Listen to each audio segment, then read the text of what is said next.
Hey everyone, and welcome to a Telon Times Special Report.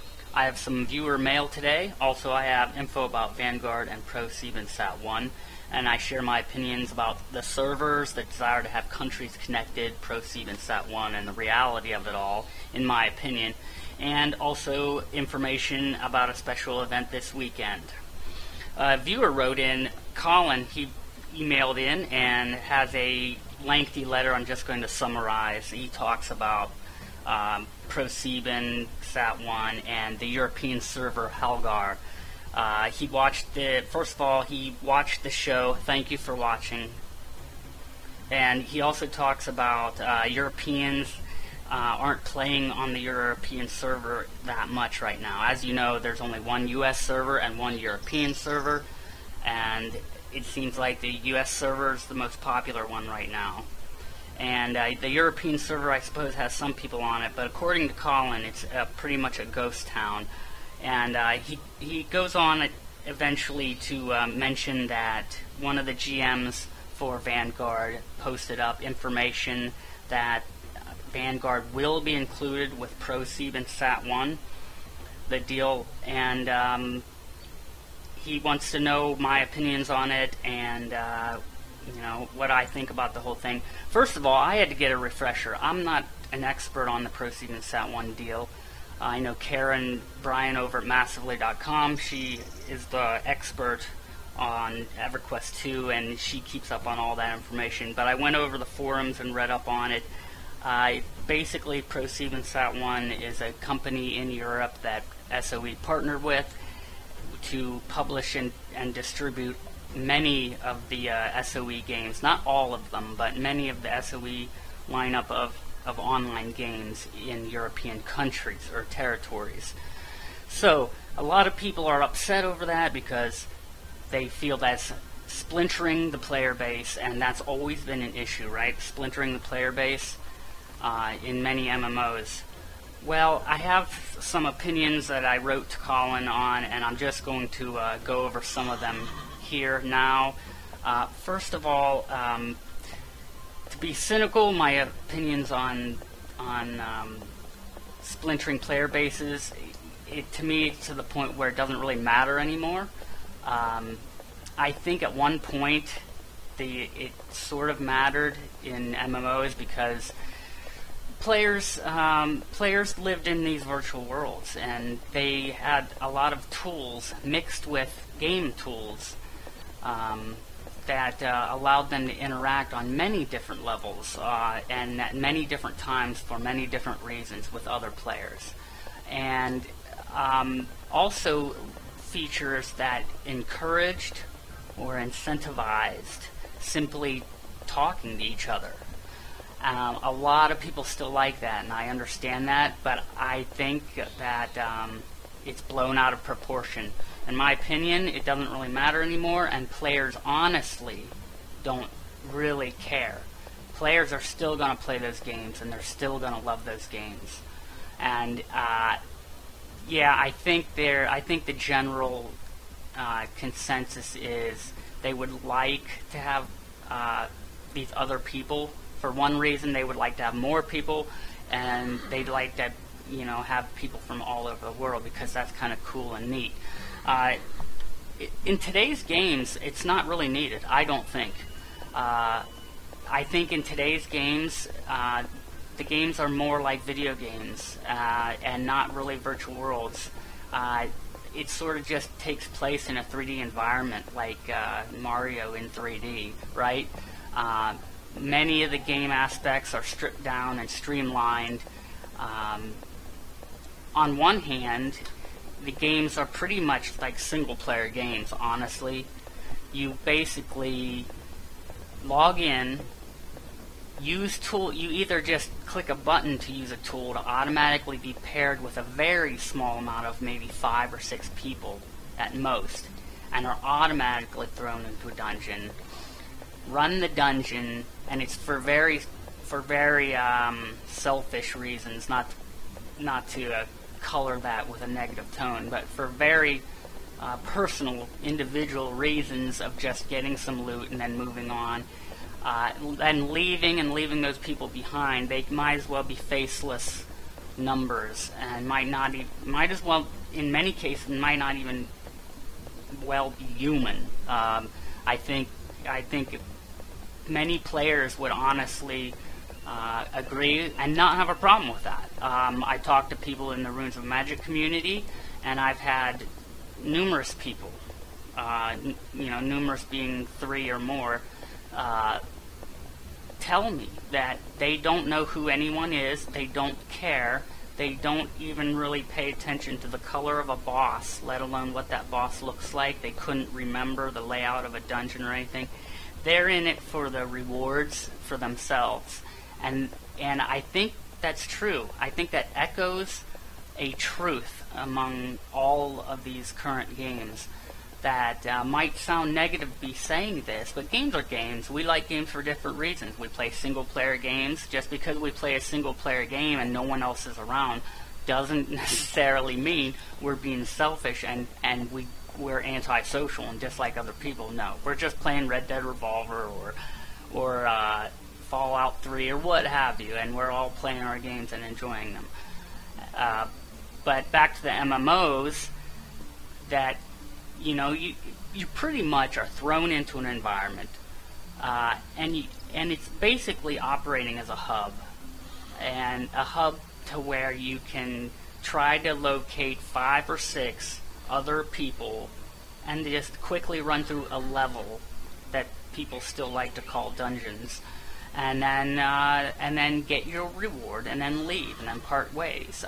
They do have guilds, yes, and people are always going on about the game is all about the friendships and players. And I'm going to save that for another another vidcast, because I have feelings on that as well that don't mesh with the sentiment, the loud minority I feel. But sticking with Proseiban Sat.1 and servers, I think what's happening is these games are becoming streamlined and stripped down, and it doesn't matter that you have all these people. First of all, the individuality is being taken away, I think, to a degree. So it doesn't really matter. And tools like in World of Warcraft are popping up to connect servers and to connect people within those servers to instantly go into dungeons and raids, the raid finder, the dungeon finder, and things like that. And it's a very much a single player experience. I know that that might be hard to wrap your head around, but it's a very generalized. I'm speaking very philosophically. That is, when you play the game, World of Warcraft is very much like a single player game. And actually, I read analytical reports years ago that even said that, that echoed that same sentiment, and I'm wondering if even Blizzard would probably partly agree with that. They made a very single-player experience, and everything else is kind of like, okay, well that's kind of cool that I can also get into the same party with a person because they can help me. And then if you switch over to the other person, that's their mentality. They're like, oh, they can help me.